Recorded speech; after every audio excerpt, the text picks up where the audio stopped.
Bien chers amis de Café Évangile, Jésus et ses disciples arrivèrent sur l'autre rive de l'autre côté de la mer de Galilée, dans le pays des Géraséniens. Comme Jésus sortait de la barque, aussitôt un homme possédé d'un esprit impur s'avança depuis les tombes à sa rencontre. Il habitait dans les tombeaux et personne ne pouvait plus l'attacher, même avec une chaîne. En effet, on l'avait souvent attaché avec des fers aux pieds et des chaînes. Mais il avait rompu les chaînes, brisé les fers et personne ne pouvait le maîtriser. Sans arrêt, nuit et jour, il était parmi les tombeaux et sur les collines à crier et à se blesser avec des pierres. Bien chers amis, après l'épisode de la tempête calmée par le Christ que nous avons écouté le samedi dernier, le Seigneur, finalement, avec ses disciples, sont arrivés à l'autre bord du rive. Et là, une autre scène s'est présentée à lui. Il s'agit d'un homme possédé par le diable, par le démon, représenté par cet esprit impur-là, dont dit l'Évangile, et que le Seigneur a exorcisé. Le Seigneur a encore sauvé une âme. La première des choses que je voudrais que nous apprenons de cet Évangile, c'est que le diable existe. Le diable existe. Et le diable, comme un esprit, un ange déchu, afin de se manifester dans la réalité humaine, possède un corps. Il se personnalise en possédant une personne, en possédant un être humain. Vous voyez? Par conséquent, Dieu n'a créé personne mal. Tout ce que le Seigneur a fait est bon. Mais le diable, dans cette lutte farouche contre l'œuvre de Dieu, et spécialement l'être humain, qui est l'œuvre la plus favorite de Dieu, Satan est dans cette lutte farouche contre le Créateur pour détruire la création. Et par conséquent, il peut prendre possession d'une personne. Et c'est quand il prend possession d'une personne qu'il se manifeste. Chers amis, avec le diable, on ne blague pas. Saint Pierre nous dit, dans sa première lettre, « Soyez sobres, soyez vigilants. Votre ennemi, le démon, comme un lion qui rugit, va et vient à la recherche de sa proie. Résistez-lui avec la force de la foi en Dieu. Soyez vigilants.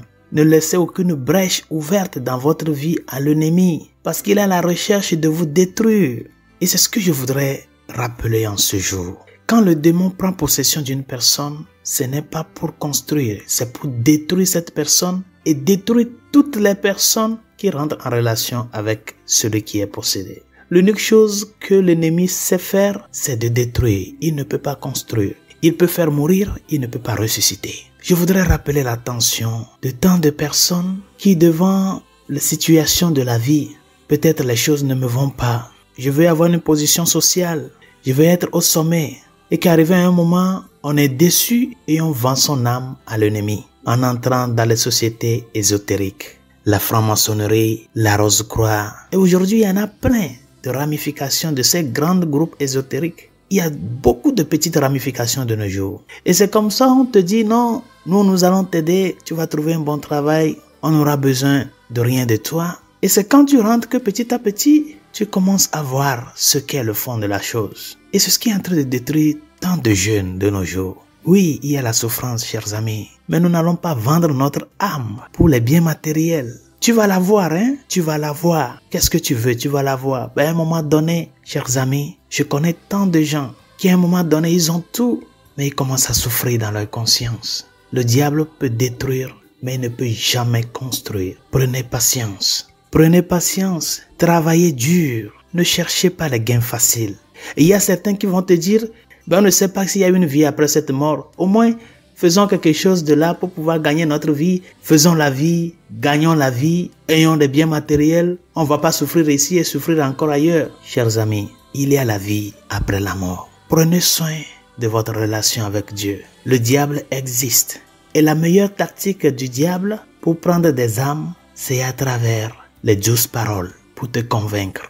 Vous voyez ce qui s'est passé à cet homme dans l'évangile de ce jour. Arrivé à un moment, lui-même, il se blessait avec des pierres. Il se blessait avec des pierres. Le diable ne veut pas notre bien. Il veut que nous-mêmes, nous détruisons. Et il nous fait des promesses. Il promet beaucoup, mais il donne très peu, chers amis. Les promesses du diable sont des belles promesses. Et sont tellement énormes. Mais quand tu t'y mets, ce qu'il va te donner est très peu. Je ne le dis pas du point de vue matériel. Peut-être matériellement, tu vas gagner. Mais toi-même là, ta personne, est-ce que tu es sauvé? Comment tu te sens dans ta conscience? Et c'est comme ça, petit à petit, on te dit, comme tu es là, il faut faire un effort pour amener une autre personne.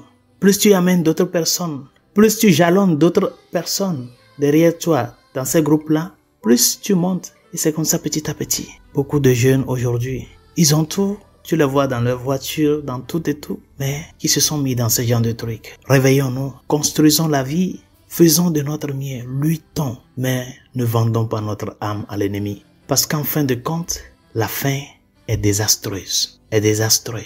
Tu l'auras tout.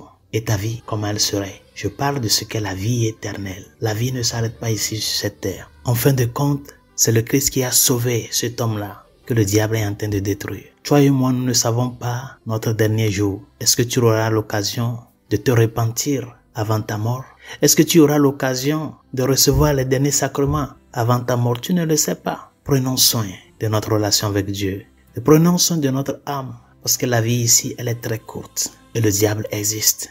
Et c'est à nous d'être forts, vigilants et sobres, comme nous dit Saint Pierre, pour que notre vie soit une vie qui dépend de Dieu. Dans la lutte quotidienne, de tout faire à ce que notre vie réponde à notre identité de chrétien. Bonne journée, Dieu vous bénisse.